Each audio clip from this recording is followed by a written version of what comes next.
Okay, so my final thoughts on the pork chops and macaroni and cheese episode. So, as you saw, I made a mistake by not having that plate slid over to cover the flame, and therefore I really wasn't even smoking the pork chops as I wanted to. And I said it was going to take an hour and a half. Well, it doesn't take an hour and a half to cook if you've got an open flame. So that was a lesson learned. Always check and make sure that that plate is over if you're planning on smoking. I've done some searing the last time, that's why it was open.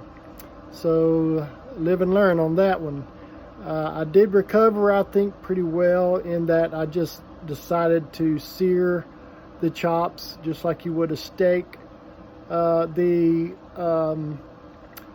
The internal temperature was 145, which was my target. So I didn't want to continue smoking them because I was afraid it'd get dried out.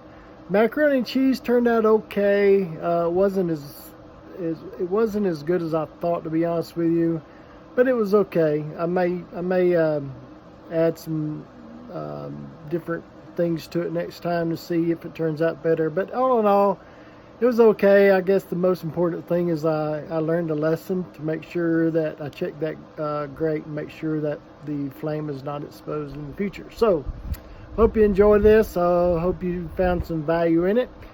And if you did, just make sure you hit the like button and subscribe, tell your friends, and I'll see you on the next smoke.